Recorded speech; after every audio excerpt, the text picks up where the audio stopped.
이스라엘이 이집트에서 나오게 되었을 때 그들은 이집트에서 해방되게 되었다는 그 사실만으로도 참으로 기뻤을 것입니다. 그리고 그들은 그런 시작과 함께 기뻤을 것만 아니라 그들이 도착하는 곳 참 기대가 되는 것이었을 거예요. 왜냐?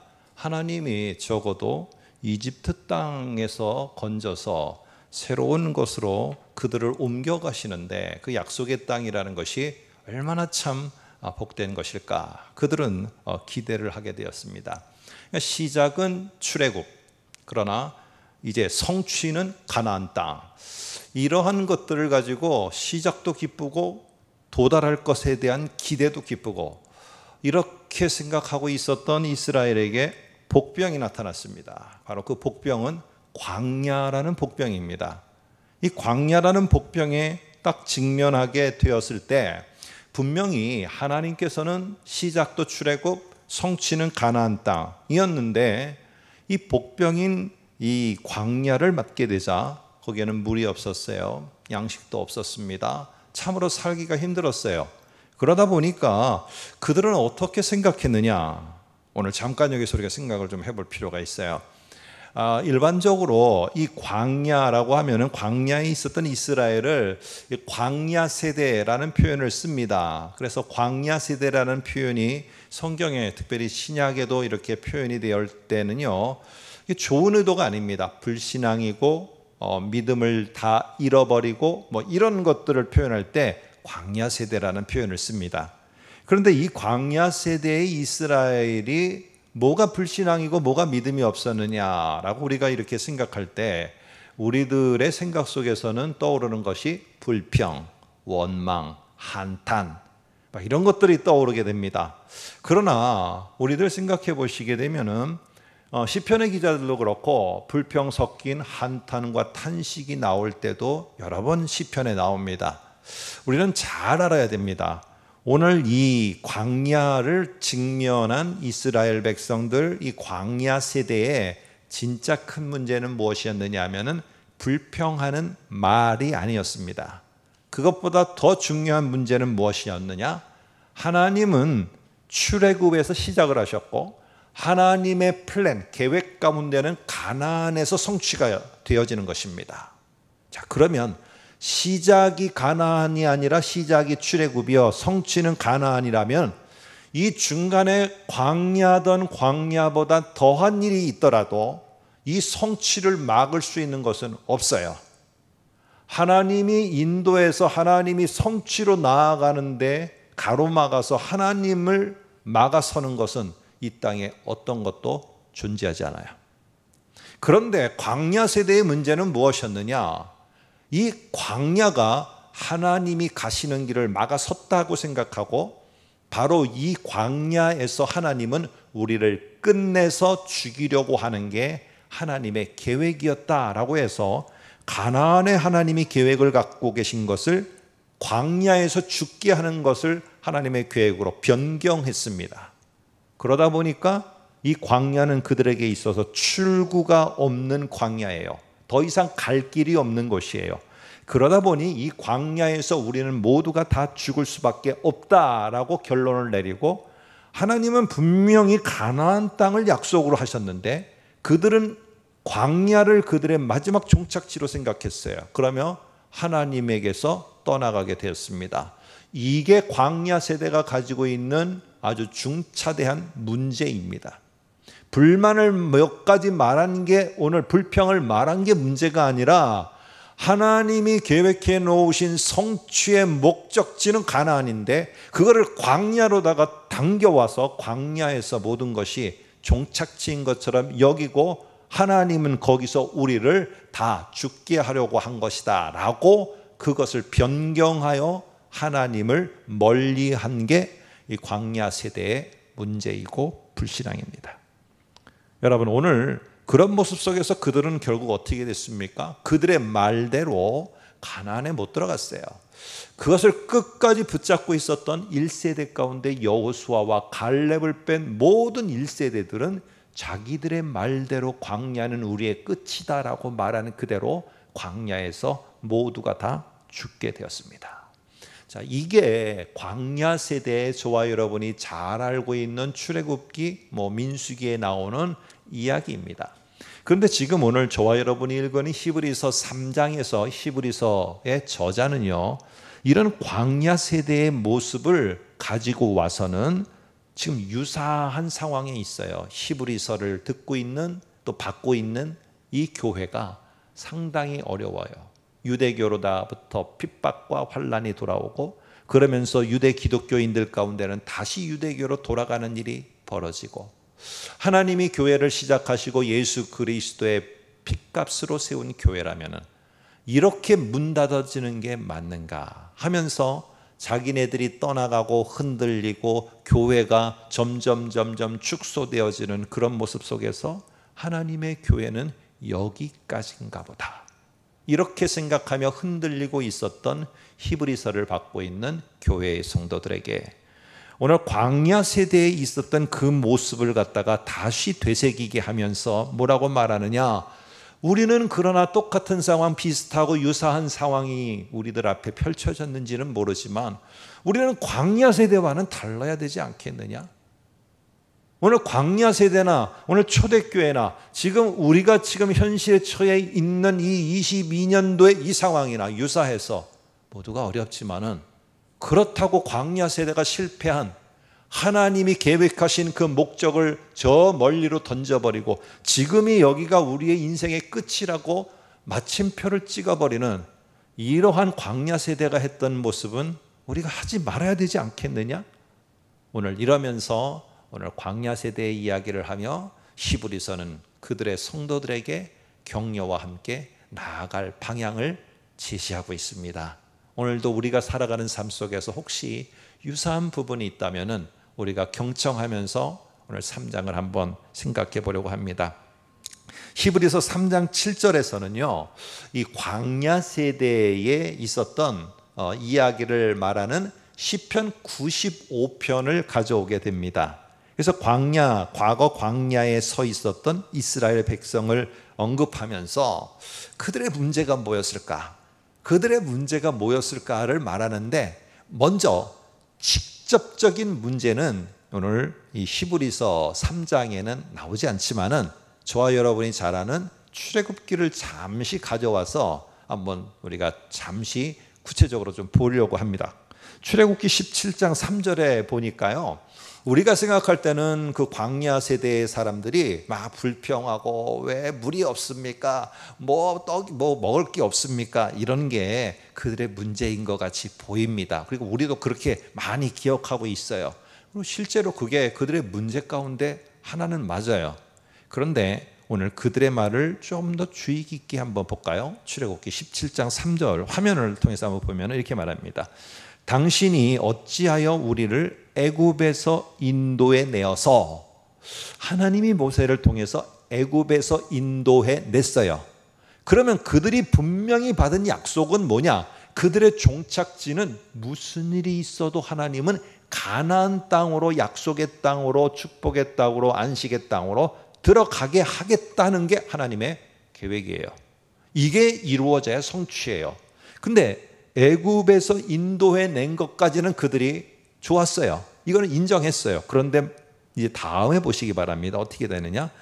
인도해 내어서 우리와 우리의 자녀와 우리 가축이 이 광야에서 목말라 죽게 하느냐?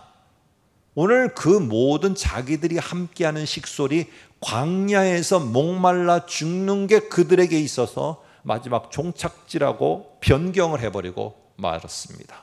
그러니까 이게 불평을 하고 원망을 하고 하는 것보다 더 중요한 내면에 있는 문제는 뭐냐면은 이제 끝났다는 거예요. 이제 더 이상 갈 데가 없다는 거예요. 내가 더 이상 할 일이 없다는 거예요. 아무리 둘러보더라도 이제는 내가 뭔가를 해서 소망껏 뭔가를 하려고 얻었는데 갑자기 이자는 치솟듯이 올라가고 있고, 내가 일을 통해서 뭔가를 하려고 하는데 경제적 인플레이션으로 계속 물가는 올라가고, 집은 점점 구하기가 힘들어지고, 여러 가지 것들 속에서 참으로 힘들고 혼란한 가운데 놓여 있는 우리들, 오늘 초대교회들, 그리고 광야 세대들, 자, 이럴 때 오늘 그들은 어떻게 했느냐? 불평하는 말이 중요한 게 아니라요, 그들 마음속에 이미 여기가 나의 인생의 끝이라고 마침표를 찍어버린 게 문제이고요, 하나님은 그 저 멀리에 약속했던 것을 이루어 가실 수 없는 분으로 내던졌다는 게 문제인 거예요. 자, 이런 실제적인 출애굽기 17장 3절의 말을 오늘 조금 이 시편은 조금 이해를 이미 했을 것을 전제로 해서 약간 다르게 말을 합니다. 한번 3장 10절, 히브리서 3장 10절입니다. 한번 볼까요? 이렇게 말합니다. 그들이 항상 마음이 미혹되어 내 길을 알지 못하는도다. 하나님을 어떻게 알고 있었습니까? 하나님이 계획해서 인도하는 그 길을 어떻게 알고 있었어요? 광야에서 하나님은 우리를 죽게 만드시는 분, 하나님은 지금 저와 여러분이 처해 있는 이 상황, 이 음침한 골짜기와 같은 이 상황에서 우리를 끝나게 하시는 분, 이렇게 이스라엘 백성들은 그렇게 여기고 있었어요. 하나님이 어떻게 그 길을 인도해 가시는지 그들은 알지 못했다는 사실입니다. 여러분, 출애굽할 때 그들이 얼마나 10가지의 이적을 보며 홍해를 건너고 이런 엄청난 하나님의 능력을 경험하고도요, 지금 이 광야라는 상황에 딱 맞닥뜨리니까 결국엔 어떻게 되느냐? 저 멀리에 있는 하나님이 꼭 우리를 통해 약속하신 것을 성취하시리라는 것을 그들은 잊어버리게 되고, 그것은 저 멀리로 던져버리게 되었다는 사실이에요. 결과는 어떻게 됐습니까? 저와 여러분이 잘 아는 것처럼, 아까 말씀드린 것처럼 그들의 말대로 그 광야가 그들의 끝이 되고 말았어요. 끝이 되고. 자, 그런데 오늘 이 비슷한 상황이 초대교회도 있고 비슷한 상황이 지금 저와 여러분에게 있어서도 지금 이 시대에, 오늘이라는 이 시대에 직면하고 있을 수 있어요.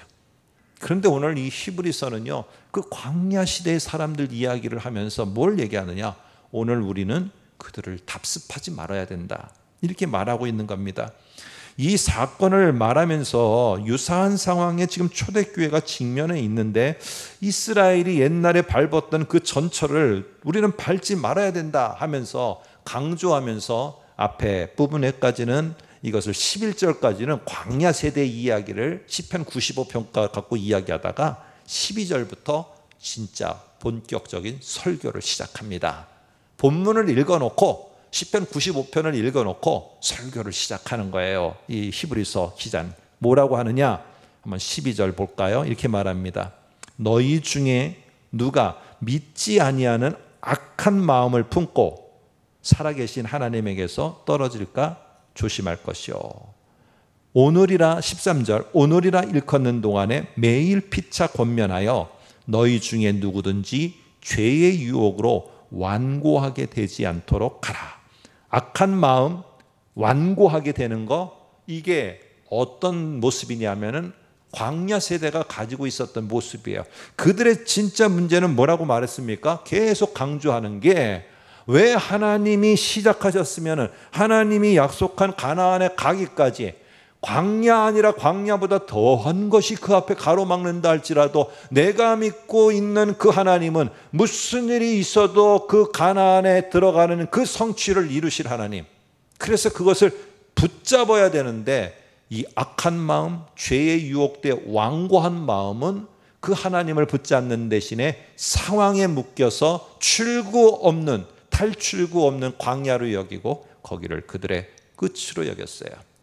여러분, 오늘 13절에 보게 되면은 이 오늘이라는 말을 하게 됩니다. 오늘이라는 말을 하게 되는데, 오늘이라는 말은 원래는 사실은 오늘보다는 지금 이 히브리서를 받고 있는 초대교회 성도들이 직면한 어려운 상황이에요.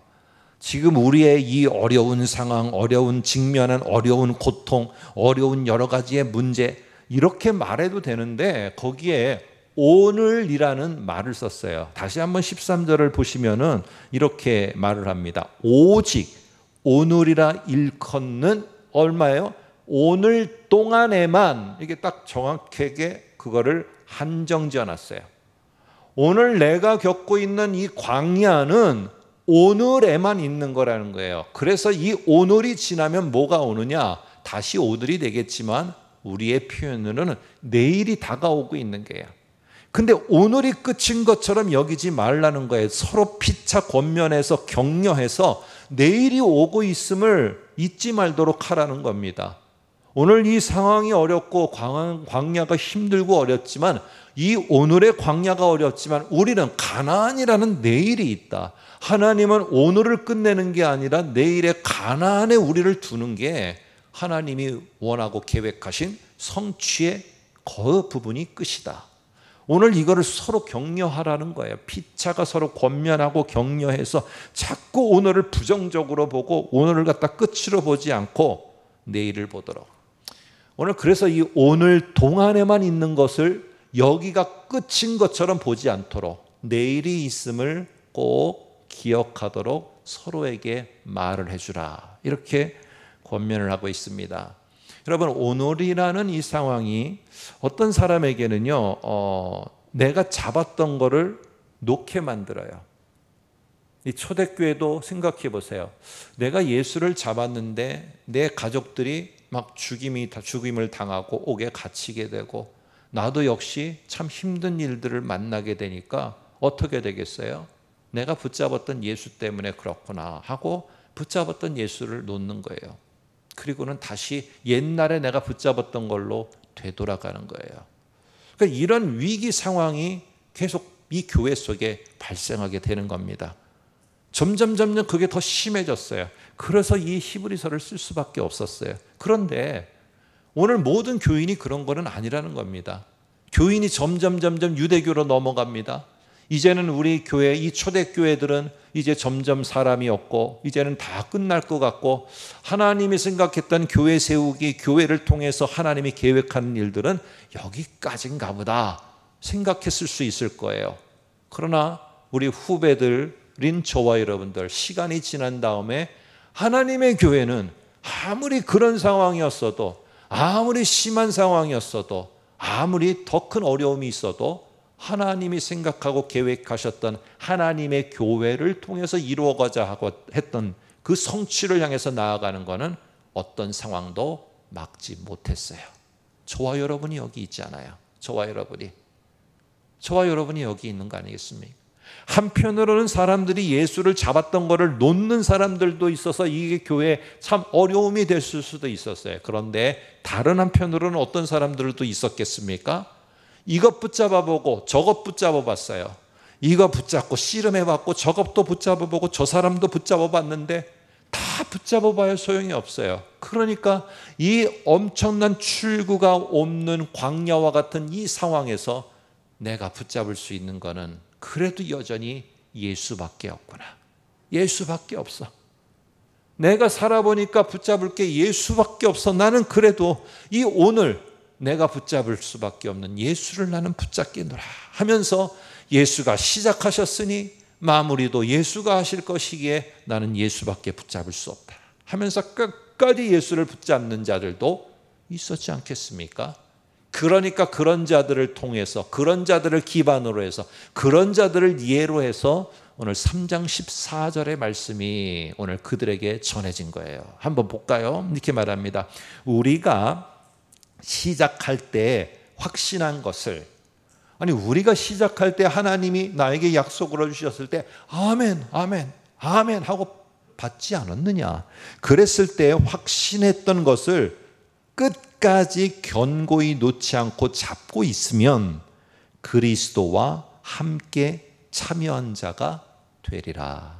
하나님이 성취로 만들어 놓으신, 예수 그리스도가 성취의 그것으로 만들어 놓은 그곳에 끝까지 붙잡는 자들은 참여하게 될 것이라는 거예요.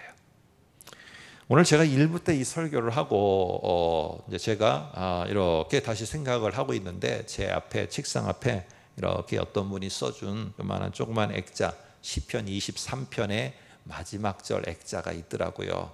그래서 제가 이 시편 23편을 한번 이렇게 다시 생각해 봤어요. 근데 그 표현 가운데, 다윗의 표현 가운데 이런 표현이 있더라고요. 내가 사망의 음침한 골짜기를 지날지라도.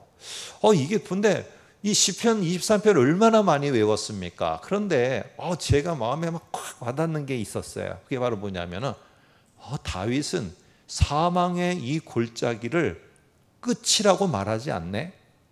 끝이라고 말하지 않고 사망의 골짜기를 나는 여전히 통과하고 있을 때에도 목자가 되신 하나님이 나와 함께 하시며 이 모양 저 모양으로 지키시고 보호하시고, 그러면서 이 다윗은 여기가 끝이 아니고 분명히 하나님은 나를 통해서 약속하셨던, 나에게 약속하셨던 그것이 성취할 때까지 사망의 음침한 골짜기든 그보다 더한 것이든 나는 거기를 지나서 하나님이 약속하신 것을 성취하는 그 자리에 참여하게 하실 것이다 하면서 제 앞에 있는 액자에는 이게 적혀져 있었습니다.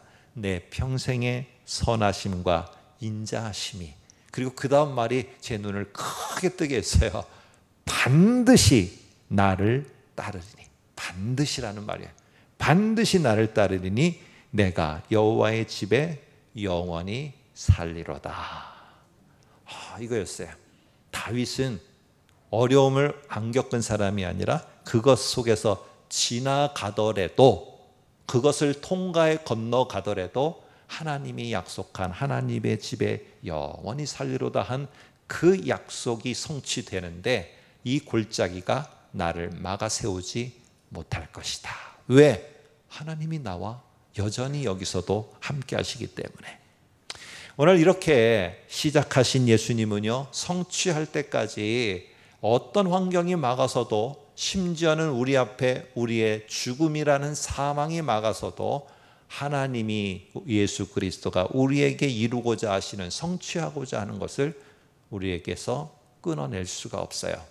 자, 이렇게 광야 세대의 그 본문을 읽고 설교를 한 다음에 이제 이 성도님들이 잘 이해를 했는가 복습을 해야 되는 거예요. 그래서 또 광야 세대의 이야기, 제가 설교에 지금 했던 이야기 똑같은 거와 같이 히브리서 기자도 똑같은 내용을 이제 16, 17, 18절에서 복습을 시킵니다. 복습을 시킬 때 어떻게 해요? 제일 중요한 게 물어야죠. 그래서 16, 17, 18절에는 질문 3가지, 그리고 자기가 편지니까 자기가 직접 대답을 하면서 다시 한번 복습을 시킵니다. 한번 16절을 볼까요? 이렇게 말합니다. 저희는 2가지만 살펴보겠습니다. 16절에 이렇게 말합니다. 하나님을 경노하게 한 자, 우리 성경에는 경노하게 한 자라고 하는데 좀 원문을 조금 더 이해하기 좋게 원문대로 하면은요, 하나님을 반역한 자가 누구냐? 그 자는 답을 줍니다. 모세를 따라 애굽에서 나온 모든 사람이 아니냐, 이렇게 말해요. 하나님을 모르던 사람들이 아니에요. 하나님의 놀라운 이적도 출애굽하면서 보고 홍해도 건너면서 이미 하나님에 대해서 많은 걸 알았어요.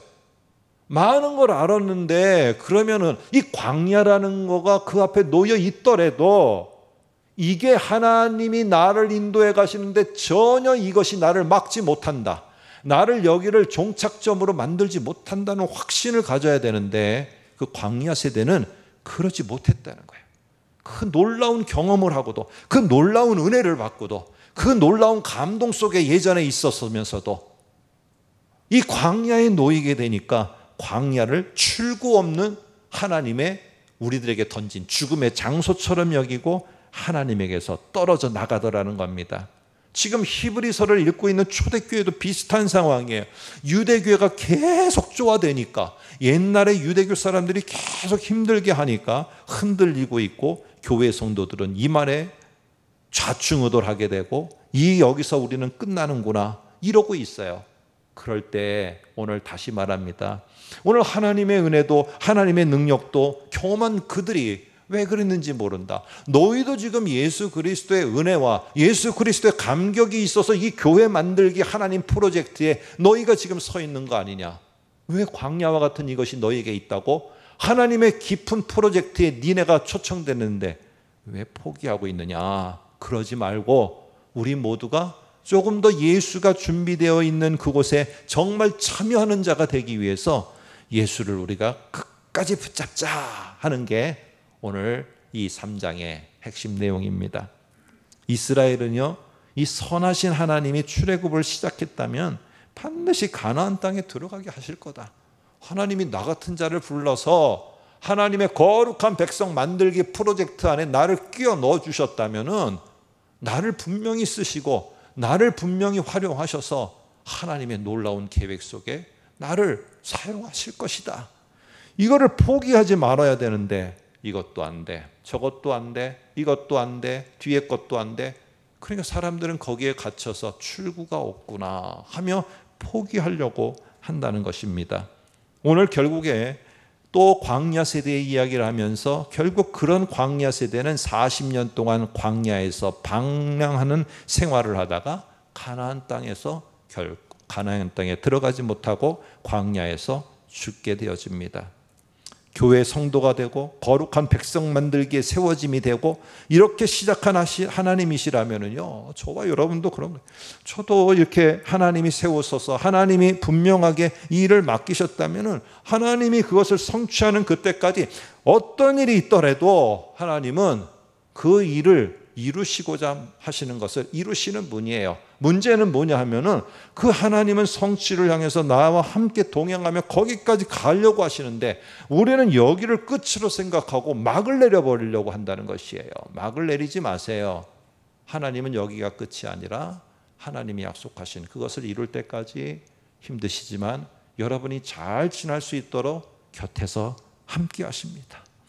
오늘 그래서 좀 다른 성경이지만 한번 빌립보서 1장 6절을 참고로만 한번 보겠습니다. 우리 본문은 아니기 때문에 한번 화면을 통해서 볼까요? 이 바울이 빌립보 교회에게 하는 말입니다. 너희 안에서 착한 일을 시작하시니가 그리스도 예수의 날까지 성취하실 줄, 이루실 줄을 우리는 바울과 함께하는 바울은 확신하노라. 지금 바울은 감옥에 있습니다. 이 빌립보 교회를 세웠던 사람이고 창시자고 어떻게 보면은 정말로 중요한 리더십이에요. 그가 감옥에 갇히니까 빌립보 교회가 혼란이 생긴 겁니다. 힘든 게 된 거예요. 그러니까 막 서로가 특별히 여자분들이 막 티각티각 하는 일들이 벌어지고 혼란이 일어나게 됐어요. 그랬을 때 오늘 이 빌립보서 첫 번째 1장에서 바울이 그들에게 하는 말입니다. 어렵고 힘들고 내가 감옥에 갇혀 있는 것 때문에 너희들이 참으로 혼란할 줄 안다. 혼란스러울 줄 안다. 그러나 너희 안에서 착한 일을 시작하신 분이 하나님이라면 그리스도 예수의 날까지 하나님이 계획하신 것, 너희를 세우신 그 계획이 성취할 때까지 분명히 너희를 인도하실 것을 우리는 확신한다. 이 감옥에서도 이렇게 말하고 있습니다. 자, 이제 두 번째 질문 17절은 건너뛰고 18절을 한번 보겠습니다. 이렇게 말합니다. 다 비슷비슷한 말이기 때문에 그렇습니다. 하나님이 누구에게 그의 안식에 들어오지 못하리라 하셨느냐? 답은 이렇습니다. 순종하지 아니하던 자들에게입니다. 순종하지 아니하던 자들이 가나안 땅에 들어가지 못했습니다. 이게 답이에요. 그런데 오늘 분명히 18절에는 순종하지 아니한 자가 가나안 땅에 못 들어갔는데 바로 뒤에 구절 19절에서는 다르게 말합니다. 한번 보세요. 19절에는 뭐라고 말하느냐? 그들이 믿지 아니함으로 능히 들어가지 못한 것이라. 믿지 않아서 그렇다라고 말하고 있어요. 오늘 이 순종과 믿음은 서로 이게 뭐 대조되는 게 아니라 이거는 일맥상통하는 거예요. 내가 믿지 않으면은요, 광야를 끝으로 여기고 여기에다가 다 마침표를 찍어요. 내가 믿으면은 광야를 뚫고 나가려고 더 하나님을 붙잡는 순종의 모습으로 나오게 돼 있어요. 중요한 건 무엇이냐? 시작하신 하나님이 마치는 그때까지 어떠한 광야와 같은 상황이 내 앞에 펼쳐져도 그 시작한 분이 하나님이면 마치는 그때까지 이 일을 하나님은 무슨 일이 있어도 이루실 것이라는 거, 이거를 놓지 않는 거. 그러나 광야 세대는 그것을 놓아버렸다는 거예요. 그래서 그들은 가나안 땅에 들어가지 못했다. 이렇게 말합니다. 여러분, 오늘 우리가 직면한 이 상황을 어떻게 살아내려고 할까? 어떤 분들은 내가 믿어보니까 그게 아니더라. 내가 믿으니까 내가 그렇게 생각했던 것처럼 뭐가 좋고 뭐가 잘 되고 어떻게 되고 더 어려워지더라 하면서 내가 맞닥뜨린 상황 때문에 내가 붙잡았던 예수를 놓는 사람들이 있습니다. 그래서 냉담자의 모습으로 되돌아가는 자들이 있어요.